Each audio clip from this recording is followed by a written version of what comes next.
아침 말씀. 오늘 본문 말씀은 에스더 9장 17절에서 26절입니다.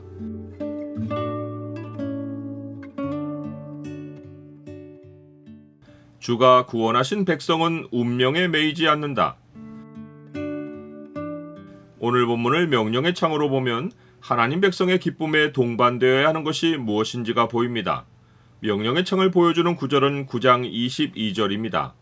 이달 이날에 유다인들이 대적에게서 벗어나서 평안함을 얻어 슬픔이 변하여 기쁨이 되고 애통이 변하여 길한 날이 되었으니 이 두 날을 지켜 잔치를 베풀고 즐기며 서로 예물을 주며 가난한 자를 구제하라 하매, 각 지방에 있는 유다인들은 12째 달 아달월 13일에 모여 스스로 생명을 보호하여 대적들에게서 벗어났습니다. 이들은 그 다음날 14일에 쉬며 잔치를 베풀어 즐겼습니다. 쉰다는 말은 안식한다는 뜻으로 하나님 백성이 세상과의 모든 싸움을 마치고 하나님 나라로 입성하여 영원한 안식을 누리는 것을 예표합니다. 이 안식은 하나님의 공의가 역사한 증거이고 마지막 날 심판 때에도 같은 공의가 역사할 것입니다. 너희로 환난을 받게 하는 자들에게는 환난으로 갚으시고 환난을 받는 너희에게는 우리와 함께 안식으로 갚으시는 것이 하나님의 공이시니, 주 예수께서 자기의 능력의 천사들과 함께 하늘로부터 불꽃 가운데 나타나실 때에 하나님을 모르는 자들과 우리 주 예수의 복음에 복종하지 않는 자들에게 형벌을 내리시리라. 각 지방에 있는 유다인들과 다르게 수산에 있는 유다인들은 13일과 14일에 모여 스스로 생명을 보호하였고 15일에 쉬며 이날에 잔치를 베풀고 즐겼습니다. 왕궁이 있는 수산의 유다인들이 하루를 더 대적들의 공격에서 자신들을 지켜야 했던 것은 하만의 잔당들이 조서의 기한을 넘겨 다음 날에도 유다인을 치려고 계획한 것을 왕후 에스더가 알아차렸기 때문입니다. 이런 상황에서 마침 왕이 왕후 에스더에게 소청이 무엇이냐고 물어보며 허락하겠다고 한 것을 기회로 삼아 에스더는 14일에도 조서대로 행하게 해달라고 요청합니다.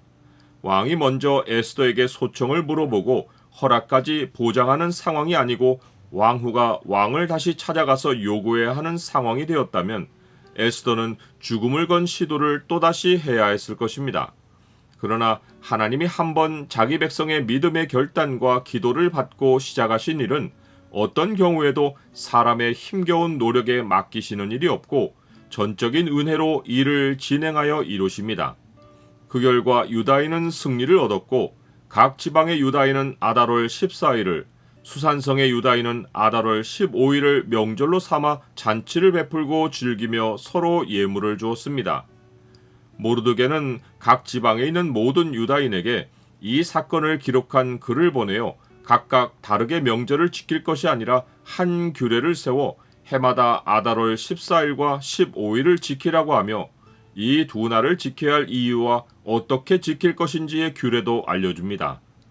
이날에 유다인들이 대적에게서 벗어나서 평안함을 얻어 슬픔이 변하여 기쁨이 되고 애통이 변하여 길한 날이 되었으니 이 두 날을 지켜 잔치를 베풀고 즐기며 서로 예물을 주며 가난한 자를 구제하라. 유다인 무리는 부르의 이름을 따라 이 두 날을 부림이라고 합니다.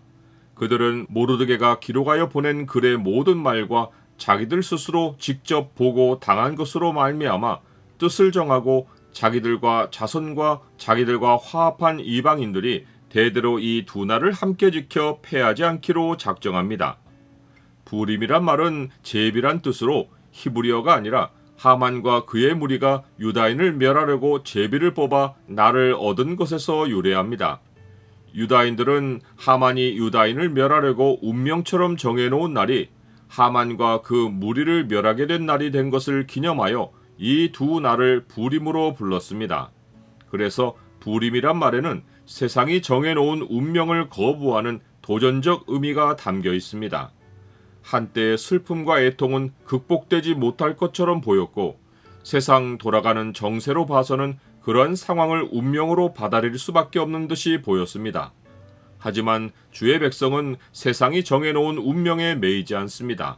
세상이 말하는 운명은 하나님 백성의 생각을 현실에 묶어놓는 닻이 될 수 없습니다. 주의 백성은 죄의 결박에서 놓여 하나님의 뜻과 함께 항상 앞을 향해 진행합니다. 이 움직임은 하나님의 뜻이 이루어지기까지 멈추지 않습니다. 그리고 하나님의 뜻이 이루어지는 과정에는 기쁨과 평안함과 즐거움이 있습니다. 나는 주의 백성의 슬픔이 변하여 기쁨이 되는 것이 하나님의 공의인 것을 믿습니까?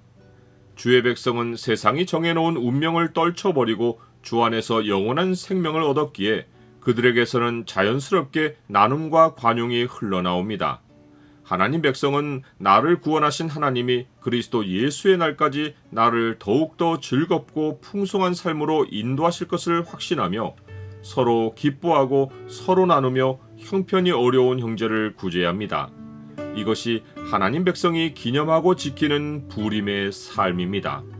이 두 날을 지켜 잔치를 베풀고 즐기며 서로 예물을 주며 가난한 자를 구제하라.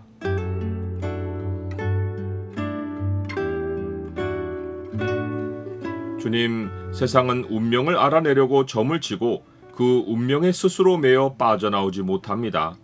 주께서는 저를 죄의 결박에서 풀어주시고 영원한 자유를 주셨습니다. 저의 평생에 주가 은혜로 부어주시는 복을 나누고 베풀며 살게 하옵소서. 예수 그리스도의 이름으로 기도드립니다. 아멘.